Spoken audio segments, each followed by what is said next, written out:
Hello everyone, if you're new to the channel, welcome. My name is Childish, and I've been going through different MMOs, giving my impressions as a new player. With that said, if there's anything I got wrong in this video, please let me know in the comments down below. And I'm also going to be giving a review of this game on handheld devices like the Steam Deck. So to get started, I've put about 100 hours into SWTOR as a new player, and I absolutely love it. The action is fluid and very fast for what it is, and the mechanics hold up great considering it's almost a 15-year-old game. I've managed to play through the Sith Inquisitor story, and I'm currently working through the Jedi Knight storyline. For almost 15 years now, I've been told that SWTOR has some of the best storytelling in the Star Wars franchise, and it really is just incredible how many options there are for main stories in this game. There are 8 different origins that you can choose in this game, and each origin will have its own backstory and own main story that you can play throughout this game. And the storytelling is just phenomenal. It's really on par with ESO, and if you didn't know, ESO is one of my favorite games, and it's the only MMO I had played prior to doing this series. Inside the story, you can make light and dark decisions,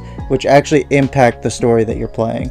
That's one of my biggest problems with ESO. Decisions don't really matter in that game. You really just have the illusion of choice. But in SWTOR, that is not the case at all. You have so much player agency in this game, and your decisions really matter. And I love seeing something like this in a video game. And your choices really feel like they matter in the long term. Something you do in the game can come back to haunt you hours of gameplay later. As a kid, I would go over to my cousin's house, and all I ever wanted to do was play SWTOR. I would get on his computer and play for hours. I was really obsessed with Knights of the Old Republic as a kid, and I never really got the chance to play Knights of the Old Republic for more than a couple hours until I was an adult.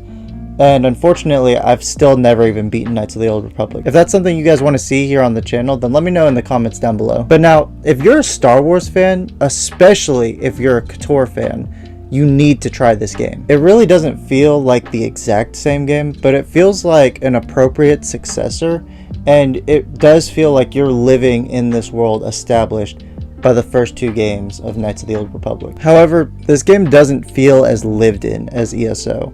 I feel like every major city I go to in Elder Scrolls Online is just swarming with people. But this game does feel like it has a smaller, more intimate community. Maybe it's because ESO is on a mega server and this game is split up between servers. I genuinely don't know, I'm just trying to give it my best guess. Luckily though, this game gives an incredible single player experience. I spent most of my time playing solo through the main story, and I just appreciate when an MMO gives me the option to play this way. But when I did need to play with others, or I did have any questions, I have never felt more welcomed in a community in a video game before. Everyone I ran into in this game was extremely helpful, and sometimes would even send me money or gifts. This definitely made me look at the ESO community differently.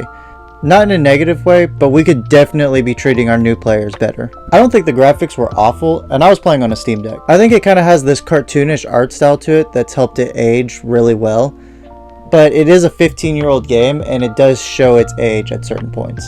I spent the entirety of my time with my first character as a free-to-play player, and I did a 1-month subscription once I made my second character. SWTOR has the best subscription service of any game I've ever seen, bar none. This game has hundreds of hours of gameplay without ever requiring you to spend a single dollar. What makes the subscription service as good as it is, if you subscribe for even 1 month, you gain access to all the DLCs in the game for life. I've seen MMOs give DLC with a subscription, but this is kind of on another level. This is the only MMO I've ever seen that gives you all of the DLC indefinitely, whether you decide to subscribe again or not. It's hands down the best subscription service I've ever seen for an MMO, and I would be surprised if I found one better than this while I'm doing this series. Now, most of the in-game store is just cosmetics, but my biggest problem with this game is that entire types of gear are hidden behind a paywall. You have white,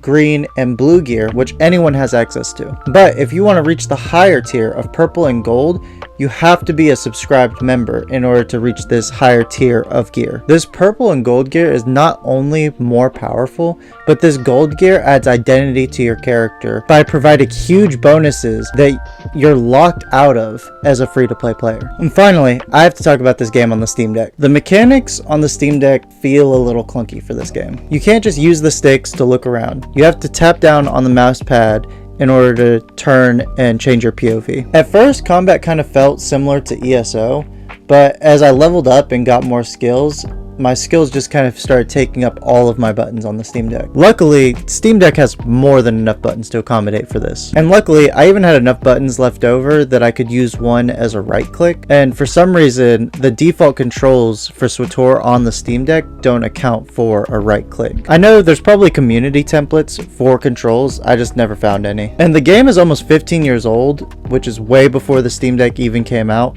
So it's not something you can get that mad about. Unlike the problem SWTOR has when it comes to logging in on the Steam Deck. Because every time you log in on your Steam Deck, you have to enter your username and password. It's really ridiculous. I mean, it's every single time. Even if you click remember login, it won't, and you'll just have to put the whole thing in all over again. I don't know. I would just say play it on PC or Mac. But if you really don't mind logging in every single time on the Steam Deck, I think it could be a really fun experience. But I can definitely say that I enjoyed my time in SWTOR, and I think this will have to go into one of my yearly games that I periodically come back to. If you enjoyed this video, make sure to like and subscribe, and if there's an MMO you want to see me play, then leave it down in the comments for me, and I'll go check it out. Until next time, peace.